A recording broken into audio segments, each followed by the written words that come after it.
92,6 RP KDFM Warga Kota. Kembali kita di program acara Jelita Jendela Informasi Wanita. Nah, di kesempatan pagi hari ini seperti biasa saya sudah kedatangan 3 narasumber di kesempatan pagi hari ini terkait kegiatan Talkshow Keamanan Cyber ya.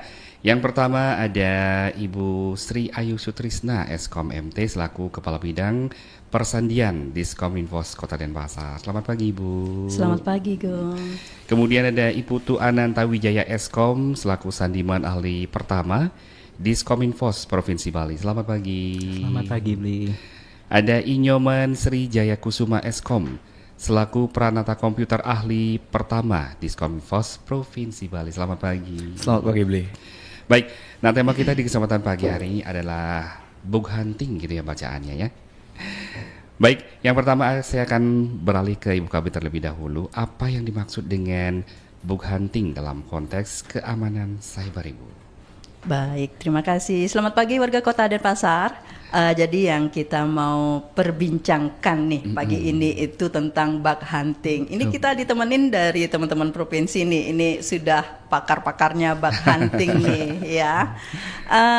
Jadi kalau kita bicara tentang apa itu bug hunting, ntar saya bicara tentang teori nih ya. Tapi sedikit sekedar informasi bahwa bug hunting adalah aktivitas mencari atau mengidentifikasikan dan menganalisa celah keamanan atau kelemahan pada sebuah sistem. Baik itu sistem website, mobile ataupun jaringan.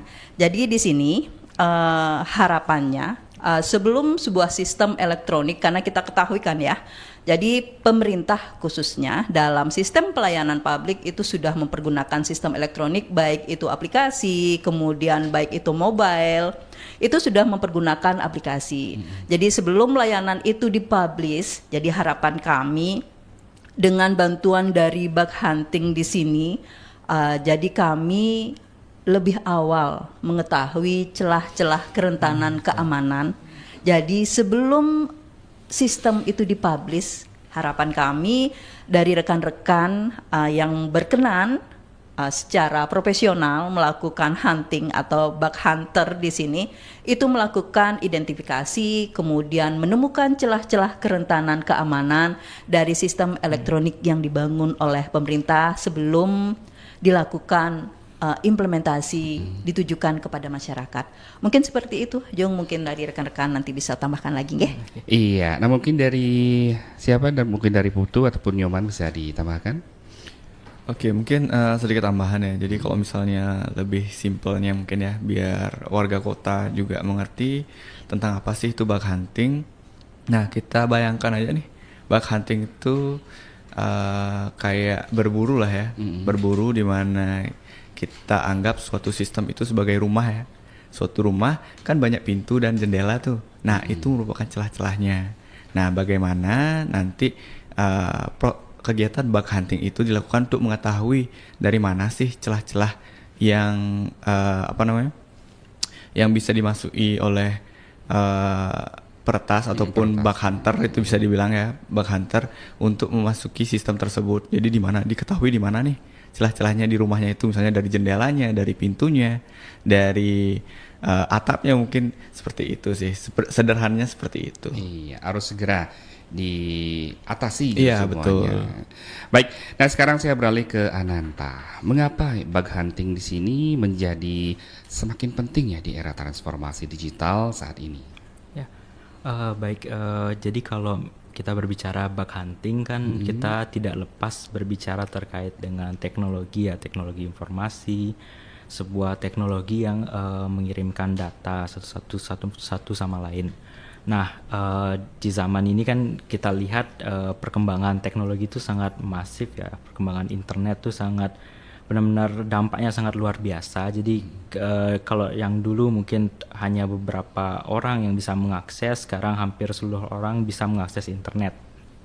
Dari dari itu juga semakin banyak juga terdapat aplikasi yang sekarang dipublikasi, semakin banyak juga celah kerentanan akibat dari bertambahnya jumlah aplikasi yang ada seperti itu. Jadi Untuk sekarang bug hunting itu apakah perlu ya, karena memang dari perubahan teknologinya yang sangat masif besar, terus kuantitas dari aset seperti aplikasi, kemudian dari infrastruktur jaringan itu juga berkembang terus, maka berkembang juga kerentanan-kerentanan yang dapat ditemukan pada suatu aplikasi ataupun jaringan atau infrastruktur dari aplikasi tersebut. Jadi bug hunting di zaman sekarang ya sangat perlu mengikuti perkembangan zaman seperti itu. Nah di sini bug hunting bagaimanapun kita menutupi. Nah apabila di sini kita sudah semaksimal mungkin menutupi, si peretas itu pasti masih saja mencari. Adakah cara kita biar si peretas itu tidak menemukan celah-celah yang kita udah tambal di sana? Kalau tadi bug hunting itu yang pertama dari internal kita ya, sebelum rilis aplikasi. Jadi kalau sebelum rilis aplikasi kita melakukan pencarian kerentanan terhadap aplikasi tersebut. Pencarian kerentanan ini nanti akan diperbaiki. Nah, di sini yang bisa kita lakukan itu sebenarnya meminimalisir resiko. Jadi kita tidak bisa sama sekali untuk benar-benar menghapus kerentanan yang ada. Kita hanya bisa meminimalisir misalnya kerentanan yang misalnya anggap kerentanannya banyak, misalnya 100, anggap ini, tapi yang bisa kita temukan dari pencarian internal itu bisa saja cuma 80%-nya kayak gitu. Dan setelah aplikasi ini rilis dengan perkembangan-perkembangan yang lain lagi, misalnya infrastrukturnya berubah, servernya berubah, ataupun teknologinya, mekanisme dari aplikasi itu berubah, maka kerentanan itu akan ada lagi, tapi bukan yang kita cari di internal tadi gitu. Jadi kalau untuk benar-benar menghapus kerentanan yang ada itu rasanya tidak mungkin, tapi kita bisa meminimalisir dan terus melakukan update. Kalau kita lihat kan aplikasi sekarang itu sering sekali melakukan update kan ya. Nah, selain fitur yang diupdate itu juga melakukan fix terhadap bug, ataupun bug itu kan bisa dianggap sebagai celah kerentanan yang bisa. Jadi setiap aplikasi itu akan terus berkembang, melakukan update, memperbaiki. Jadi memang ini sebuah panjang ya alurnya memang, karena untuk menghapus seluruhnya itu satu aplikasi menghapus seluruh kerentanan itu sangat sulit gitu. Jadi memang meminimalisir kerentanan yang ada, kemudian nanti akan jika muncul lagi bisa melakukan update lagi dan melakukan ada proses yang terjadi untuk kerentanan tersebut. Ya, nah membicarakan jenis celah kerentanan atau keamanan ya. Nah saya beralih ke Oman, jenis celah keamanan apa saja yang paling sering ditemukan oleh bug hunter di sini, Oman? Oke, Blay. Untuk jenisnya ya, jadi kita anggap dulu seperti yang tadi itu, kita anggap sistem itu sebuah rumah ya. Jadi sebuah rumah itu yang punya banyak pintu, banyak jendela. Jadi di sana tuh banyak banget ada celah keamanan yang bisa buru lah oleh bug hunter. Nah, di sini nih tiga jenis yang paling sering nih yang tak temuin itu adalah yang dari top 3 aja ya, Blay ya. Itu yang ketiga itu ada SQL injection. Nah, SQL injection ini kayak bug hunter itu bisa berkomunikasi dengan database-nya langsung, jadi bisa melihat apa aja isi rumahnya ini kayak gitu. Gitu. Kemudian yang kedua itu ada XSS atau cross site scripting. Itu kalau misalnya sederhananya tuh kayak kita itu kita naruh racun ke sistemnya, kemudian yang kena racunnya itu adalah orang yang setelahnya itu yang kena. Jadi kalau misalnya kita kunjungi nanti kelihatan ada script di atasnya kayak gitu. Kemudian yang paling sering banget ini adalah misconfiguration ya. Misconfiguration itu paling banyak banget kita temuin, di mana salah satunya itu adalah misalnya nih ada sebuah sistem yang filenya itu hanya boleh diakses oleh admin saja. Cuma karena kita salah teknis untuk ngeset konfigurasinya, jadi semua orang bisa ngakses seperti itu. Jadi seharusnya yang admin saja yang bisa lihat, tapi user biasa atau misalnya orang-orang, bahkan bisa tamu pun bisa akses file-file yang seharusnya tidak public diakses seperti itu. Jadi misconfiguration inilah salah satu jenis kerentanan yang paling sering kita temuin di bug hunting gitu. Jadi sebegitu canggihnya ya teknologi sekarang sampai isi rumah kita pun bisa diketahui gitu ya. Iya, perumpamaan. Iya, sebagai seorang pemula di sini Oman, skill dasar apa saja yang harus dikuasai sebagai seorang pemula di sini? Kalau misalnya dari skill ya, skill itu yang harus dikuasai itu yang pertama itu udah pasti rasa ingin tahu ya. Rasa ingin tahu yang besar itu. Jadi kalau misalnya kita skillnya udah tinggi banget tapi rasa ingin tahunya juga nggak terlalu gede, nah sama aja nggak ada apa namanya, nggak dapat bug lah jadinya kayak gitu. Jadi di sini yang skill yang paling penting itu adalah rasa ingin tahu. Kenapa? Karena oh ini ada teknologi baru, gimana nih konfigurasinya. Jadi kita lihat dulu gimana misalnya nih ada, kalau misalnya kita umpamain di kunci engsel ya, misalnya nih kunci engselnya nih ada teknologi baru nih, gimana dia cara kerjanya. Jadi kita sebagai bug hunter itu harus punya rasa ingin tahu yang tinggi, karena kita harus tahu gimana cara kerjanya engsel tersebut dan lain sebagainya. Kemudian yang kedua itu adalah ketelitian untuk melihat detail-detail kecil di dalam sebuah sistem. Jadi kita harus tahu oh ini detail-detail A, B, C, D, E kayak gitu. Jadi dua skill itu saja sih yang diperluin untuk untuk jadi bug hunting. Akan tetapi kalau misalnya warga kota punya skill dari coding, kemudian AI itu sangat membantu juga dalam bug hunting juga ya, karena hal itu juga menambah lebih cepat lah jadinya kalau misalnya mau melakukan bug hunting kayak gitu sih, Bli. Ya, dan sekarang saya kembali ke Ibu Kabin. Bagaimana peran bug hunting sendiri di dalam melindungi data pribadi pengguna, Ibu? Baik.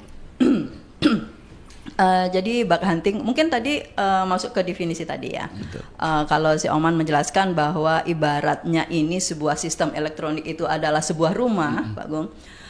Jadi si bug hunting ini adalah memburu celah-celah yang memungkinkan bisa masuk di dalam rumah itu. Seperti yang tadi disampaikan bahwa ada tadi disebutkan 3, sebenarnya banyak itu sebenarnya celah-celah kerentanan. SQL, SSL, kemudian konfigurasi dan lain sebagainya. Sebenarnya itu banyak. Nah, bagaimana peran bug hunting dalam melindungi data pribadi? Nah, seperti orang akan masuk rumah seseorang, ini si bug hunting gitu ya. Si pemburu bug ini, celah-celah mana yang kira-kira akan bisa memasuki rumah ini? Misalnya pintu, tadi pintunya dengan kunci engsel. Nah, kalau kunci engsel ini dibobol, yang namanya pencuri, namanya hacker, teknologinya akan lebih tinggi daripada rumah yang akan dia bobol. Kemudian ternyata dari pintu depan nggak bisa masuk, engselnya sudah bagus nih. Kemudian lihat celah jendelanya. Celah jendela juga nggak bisa masuk. Nah, hubungannya dengan bagaimana bug hunting ini berperan dalam perlindungan data pribadi, itu dia akan melindungi lebih awal sebelum si hacker memasuki rumahnya.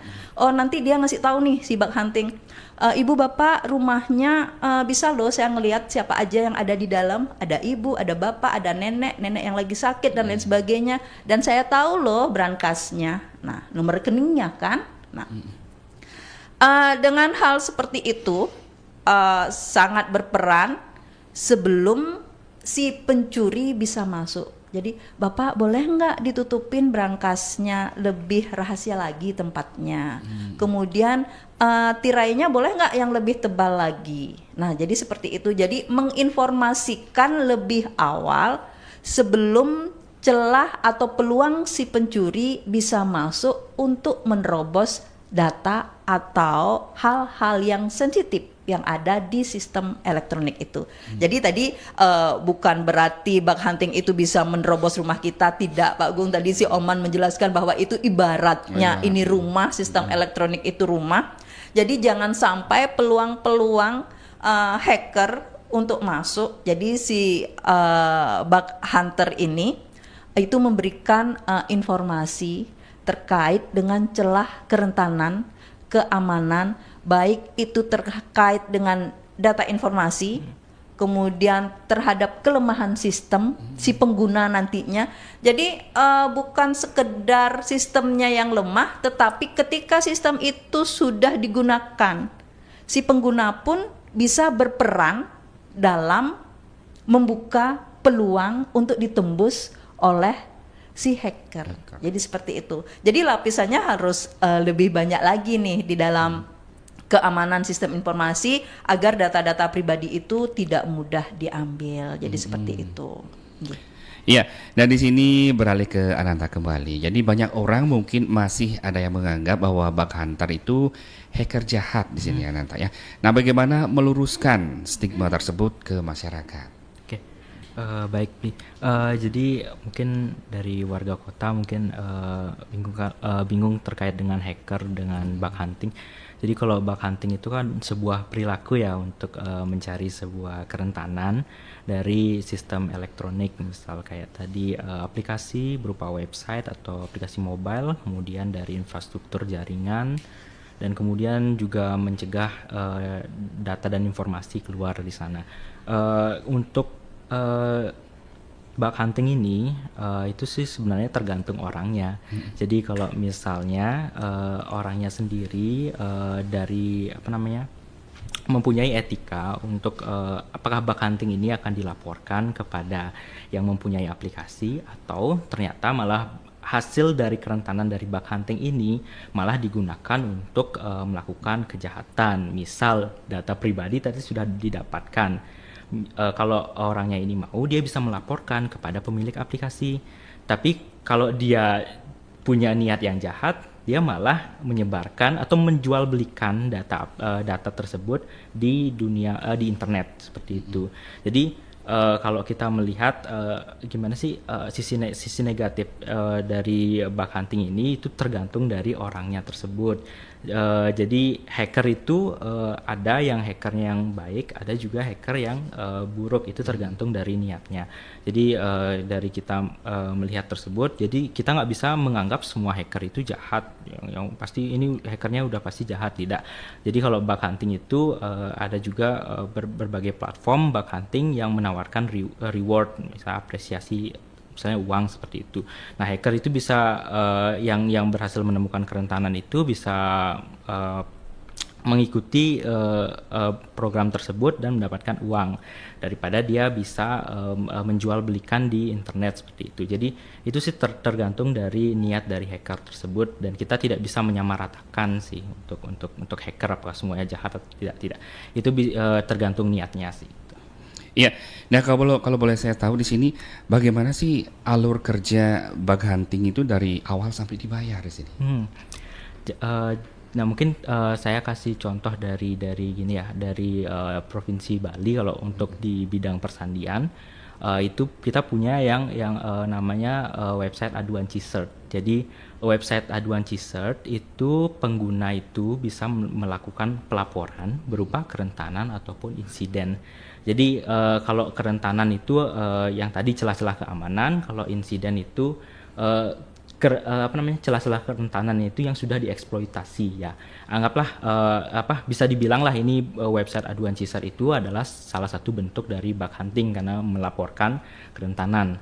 Nah, di sini setelah pengguna melakukan pelaporan kerentanan terhadap aset-aset dari pemerintah Provinsi Bali, misalnya aset website atau aplikasi mobile ataupun jaringan, itu pengguna itu hasil dari kerentanan ini akan diverifikasi oleh tim dari bidang persandian. Dan jika memang kerentanan tersebut valid, maka nanti dari kita akan memberikan apresiasi berupa sertifikat seperti itu. Nah, jadi si pengguna ini akan mendapatkan sertifikat. Nah, itu untuk alur dari awal sampai akhir untuk yang salah satu contoh dari website aduan CSIRT. Nah, ini adalah proses eksternal. Yang tadi itu adalah proses internal. Jadi ada proses internal itu sebelum aplikasi rilis dilakukan pengecekan kerentanan. Kalau di Pemprov, Pemerintah Provinsi Bali itu kami melakukan pen testing. Pen testingnya itu dinamakan ITSA, IT Security Assessment. Jadi sama seperti yang Bu KB tadi bilang, kita akan mengecek aplikasi tersebut apakah mempunyai kerentanan apa sebelum aplikasi tersebut rilis ke publik gitu. Jadi kita ada dua cara. Yang pertama dari internal kita melakukan pen testing seperti yang tadi Bu Kabid jelaskan terkait dengan sebelum aplikasi itu rilis. Kemudian yang kedua itu dari eksternal kami punya yang namanya aduan CSIRT. Jadi aduan CSIRT masyarakat yang di luar Pemprov itu bisa melaporkan terkait temuan kerentanan yang ditemukan oleh mereka terhadap aset-aset milik pemerintah Provinsi Bali. Hanya aset pemerintah Provinsi Bali saja. Kami kalau untuk aset yang bukan dipegang oleh kami itu kami tidak bisa melakukan apa-apa karena kan kami tidak bisa menjangkaunya seperti itu. Jadi itu sih untuk alur dari bug hunting itu alurnya itu intinya yang alurnya mencari kerentanannya, setelah dapat akan divalidasi gitu. Itu untuk yang di Pemprov. Dan kalau di luar itu ada juga alurnya yang pernah saya dengar itu ada suatu website yang memang bertujuan untuk sama seperti aduan CSIRT tadi, bertujuan untuk mencari celah kerentanan dari suatu aplikasi. Dan biasanya itu perusahaan itu yang memang mengajukan untuk seperti bug hunting itu dia mengajukan ke website tersebut, ini aplikasi saya, nanti kalau misalnya ada yang berhasil menemukan kerentanan nanti akan dibayar gitu. Nanti pembayarannya itu tergantung dari kesepakatan dari perusahaan tersebut. Itu kalau di luar sana seperti itu, hampir mirip sih sama seperti dengan aduan CSIRT gitu. Tapi kami hanya memberikan sertifikat sebagai apresiasinya. Iya. Nah, sekarang kembali ke Oman terlebih dahulu. Mengapa aspek etika sangat penting di dalam praktek bug hunting, Oman? Nah, ini penting banget ya karena etika itu yang membedakan antara hacker jahat yang tadi dibilang sama Ananta, hacker jahat atau hacker baik ya. Niatnya ya benar. Niatnya. Jadi kalau misalnya etika itu, kalau misalnya di bug hunting kan kita izin dulu kalau misalnya ada celah, kalau misalnya rumahnya jendelanya belum ditutup ataupun gimana itu kita kasih tahu ke pemilik rumahnya. Nah kayak gitulah etika jadi bug hunter. Nah kalau misalnya hacker jahat itu etikanya kan mereka langsung kalau misalnya mereka melihat jendela atau celah di sistem kita itu terbuka, mereka langsung masuk aja gitu, langsung nyari apapun yang mereka bisa temukan di rumah kita ataupun sistem kita kayak gitu. Nah itulah aspek pentingnya itu yang membedakan antara bug hunter dengan hacker jahat ya. Hacker jahat itu di etika sih kayak gitu, Li. Ya, nah kembali ke Ibu Kabid, apakah bug hunting ini relevan Ibu diterapkan pada layanan publik dengan sistem pemerintahan? Kalau saya jawab pasti sangat-sangat relevan karena harapan dari masyarakat bahwa sistem elektronik yang dirilis atau sebagai pelayanan kepada masyarakat itu ya, jadi untuk membangun kenyamanan dan keamanan si penggunanya pastinya. Jadi bug hunting ini sangat relevan dan kami sangat mengharapkan bug hunting atau bug hunter yang beretika untuk merilis sistem-sistem, karena kan sistem yang dibangun selama ini, karena sistem itu kan dibangun dari tahun-tahun sebelumnya, sedangkan keamanan masih belakangan baru dibicarakan begitu ya. Bidang persandian atau BSSN pun mungkin baru gitu ya. Tetapi ini adalah sesuatu yang sangat relevan bagi kami karena saat ini di zaman digital, sistem elektronik itu sangat bermanfaat di dalam pelayanan publik.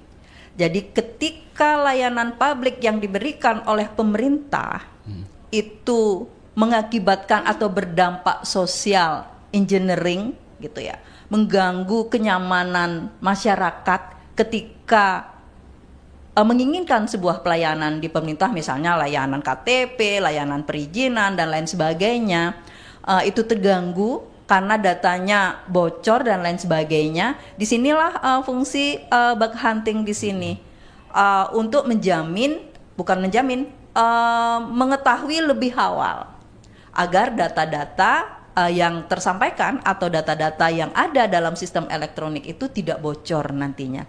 Jadi seperti yang disampaikan Oman dan tadi bahwa sistem elektronik itu perlu kembangkan. Jadi setiap saat teknologi itu berkembang, bukan hanya setahun, sebulan, bahkan mungkin setiap detik perkembangan teknologi itu berkembang dengan pesatnya. Dengan berkembangnya teknologi, orang-orang yang memburu celah-celah keamanan, memanfaatkan celah-celah keamanan itu juga semakin canggih. Dia juga belajar. Yang satunya belajar pengembangan sistem, yang satunya belajar sama seperti kita, antara petugas keamanan dengan si pencuri, mana jagoan nih? Sama-sama jago. Lebih dulu mana nih gitu. Jadi seperti itu. Mungkin bagi kami itu sangat relevan, tetapi dengan catatan tetap beretika dan beradab.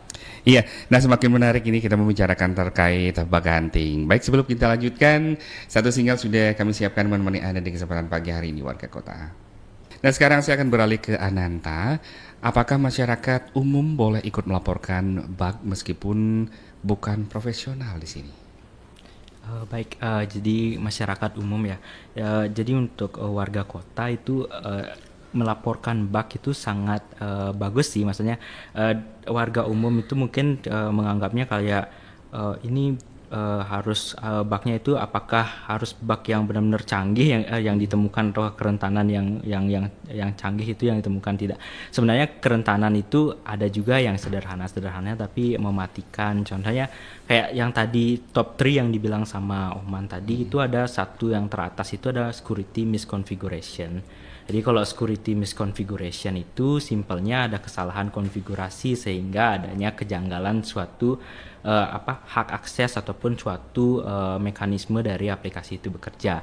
Nah, contohnya nih, misal kita punya website, terus misal kita pakai kita mengetik di website di URL website tersebut kita tambahkan /admin kayak gitu. Nah, misalnya /admin ini ternyata menampilkan seluruh nama-nama admin yang ada kayak gitu. Jadi halaman yang tampil itu malah halaman database admin suatu aplikasi. Itu salah satu security misconfiguration yang contoh sederhananya kayak gitu. Dan untuk security misconfiguration itu sebenarnya nggak harus yang orang-orang yang benar-benar profesional banget menemukan hal kayak gitu. Itu kan sesuatu yang sederhana juga, tapi dampaknya juga mematikan seperti itu. Mungkin jadi kayak misconfiguration, jadinya muncul database admin, database user-user yang ada di aplikasi tersebut. Itu sangat-sangat bisa dan sangat-sangat dianjurkan untuk dilaporkan gitu. Itu akan sangat membantu untuk dari pengembang aplikasi untuk melakukan fix suatu kerentanan dari aplikasi tersebut.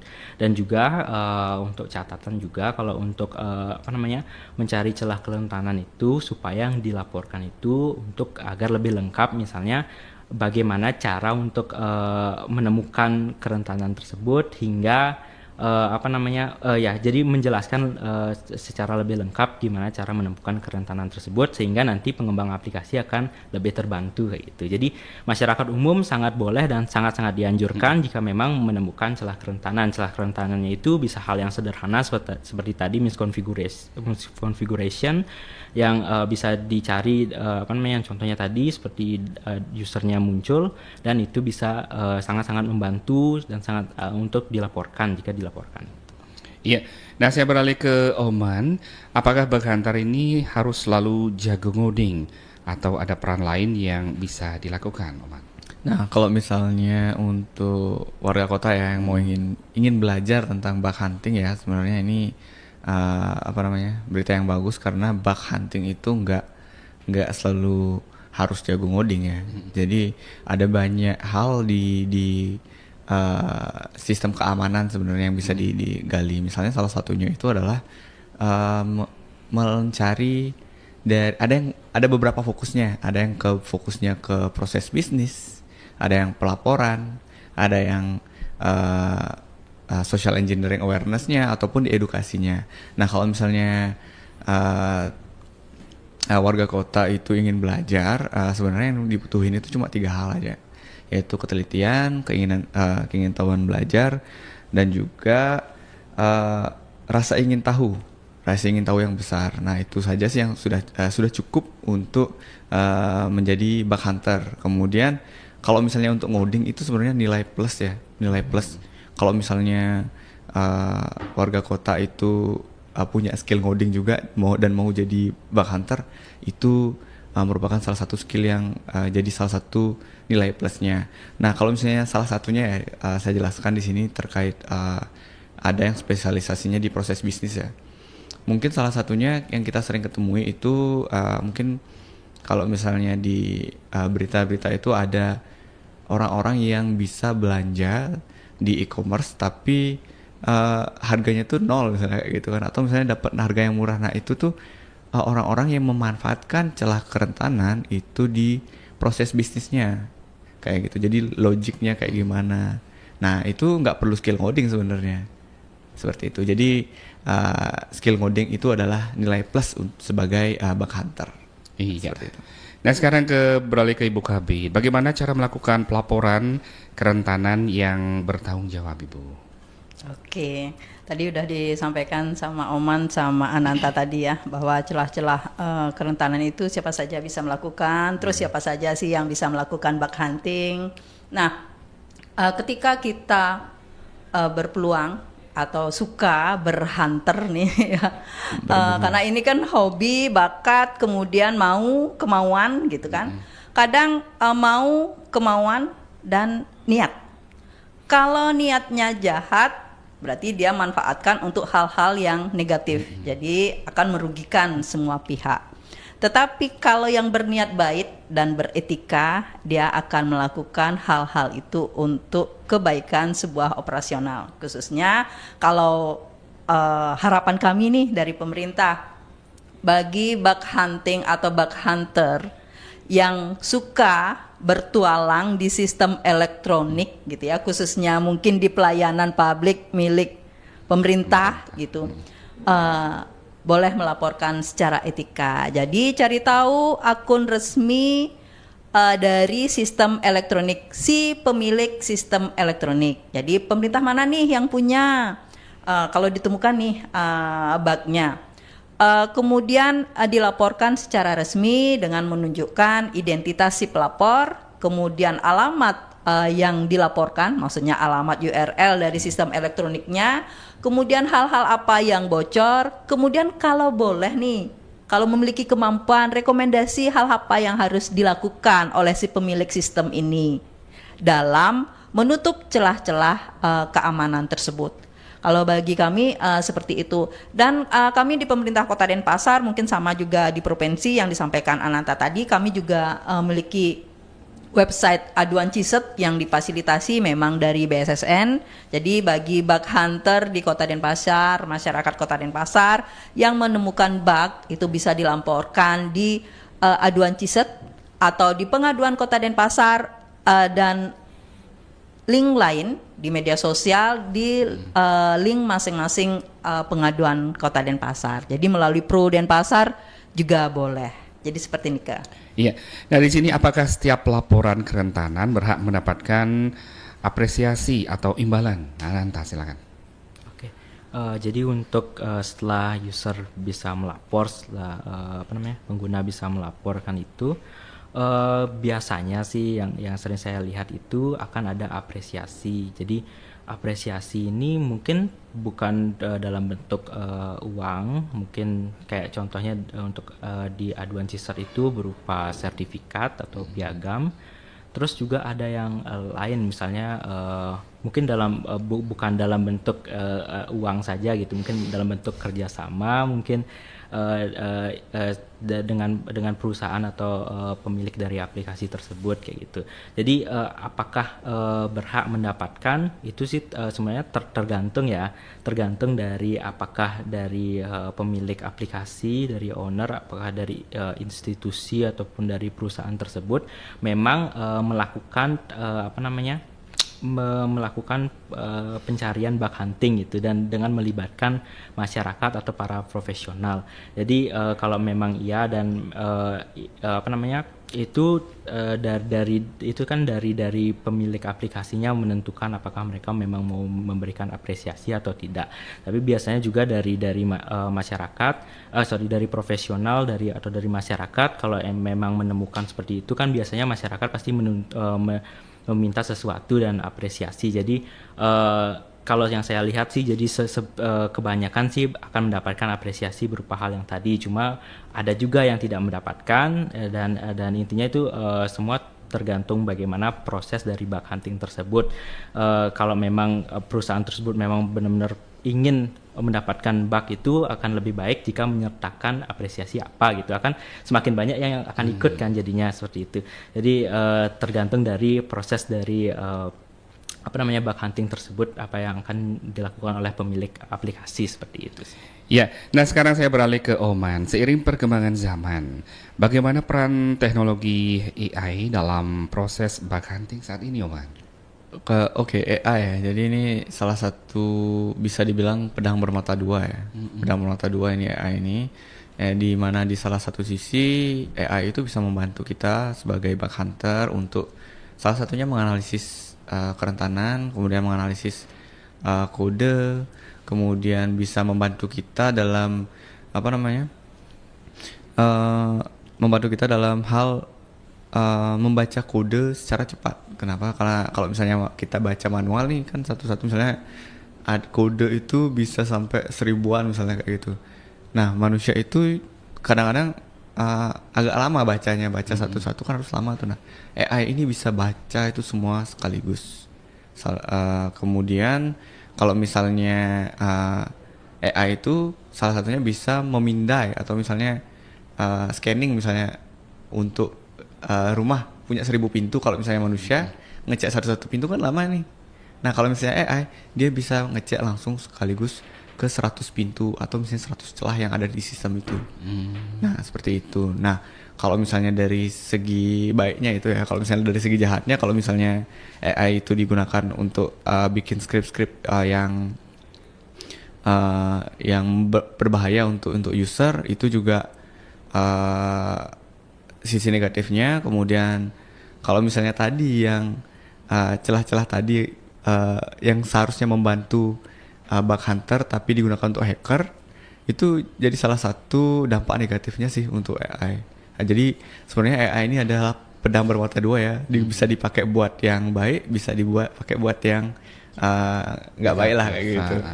Ya baik, untuk sesi terakhir apa pesan yang ingin disampaikan kepada masyarakat terkait praktik bug hunter yang ingin melaporkan bug secara aman dan etis? Nah, Bu Kabir terlebih dahulu. Baik, closing statement nih, Pak Gung.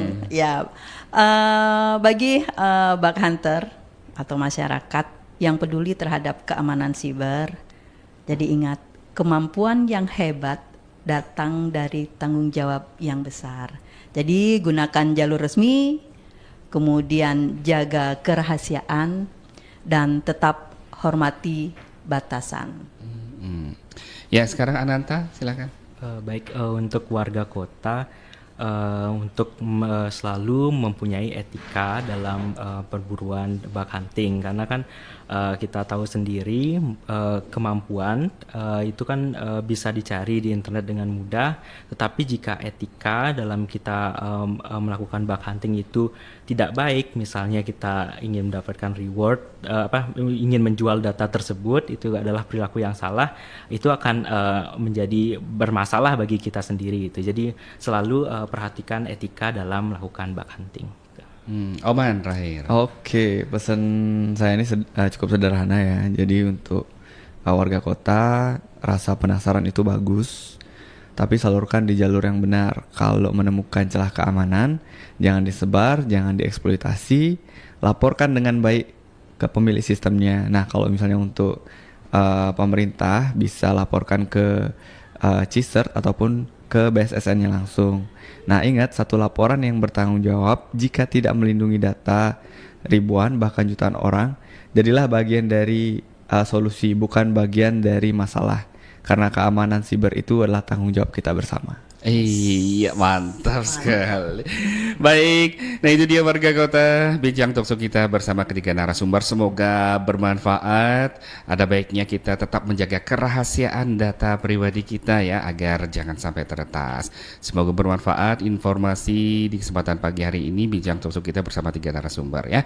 Baik warga kota, langsung saja dari kawasan Taman Kota Lumintang lantai 1 Gedung Dharma Negara Alaya, saya Wisnu bertugas bersama tiga narasumber kita di kesempatan pagi hari ini. pamit undur diri. Kami tutup dengan Parama Santi. Om Santi, Santi, Santi, Santi, Santi, Om.